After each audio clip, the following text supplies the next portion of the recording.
Farming is an agricultural production system that avoid or largely exclude the use of synthetically compound fertilizer, pesticide, growth regulator and livestock feed additive। मतलब देखो इनमें से किस agriculture production system के अंदर आपके यहाँ पर जो सिंथेटिकली कंपाउंडेड फर्टिलाइजर होते हैं, मिश्रित जो आपके उर्वरक होते हैं, या आपके पेस्टिसाइड यानी कि जो कहीं ना कहीं कीटनाशक होते हैं, या ग्रोथ रेगुलेटर्स होते हैं, वृद्धि नियामक होते हैं, या जो लाइवस्टॉक फीड एडिटिव्स होते हैं, उनको प्रयोग में नहीं लाया जाता, इनको एक्सक्लूड किया जाता है।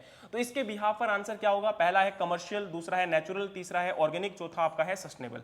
देखो कमर्शियल के अंदर ये आपका यूज किया जाता है तो ये आंसर नहीं होगा। दूसरा सस्टेनेबल के अंदर मेन टारगेट ये होता है कि उसका कम से कम प्रयोग में लाया जाए, तो इसका मतलब इसको कंप्लीटली एक्सक्लूड नहीं किया जाता। लेकिन यहां पर नेचुरल और ऑर्गेनिक इन दोनों में आपका एक डाउट रह जाता है कि क्या किया जाएगा। तो देखो सिंपल सी बात है कि यहां पर इस क्वेश्चन को लेकर डाउट हमेशा आएगा। कुछ बच्चे नेचुरल करेंगे, कुछ बच्चे ऑर्गेनिक भी करेंगे।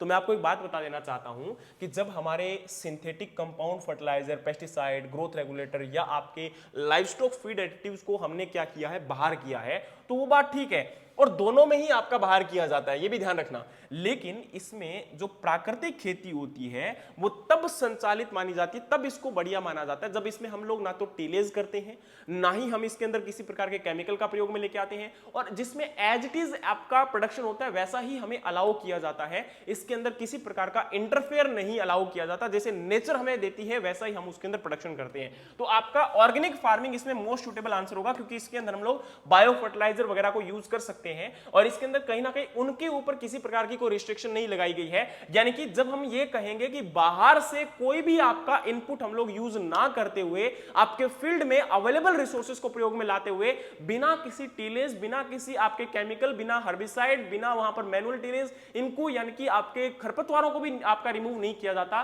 तब हम उस केस में नेचुरल फार्मिंग को करते हैं। लेकिन यहां पर तो आपके इन चीजों को हटाया गया है। बाकी जो बायो फर्टिलाइजर है, बायो पेस्टिसाइड है, उनका प्रयोग आपकी ऑर्गेनिक फार्मिंग में किया जा सकता है। तो आंसर क्या होगा? ऑर्गेनिक फार्मिंग होगा, नेचुरल फार्मिंग नहीं होगा। इस प्रकार के क्वेश्चंस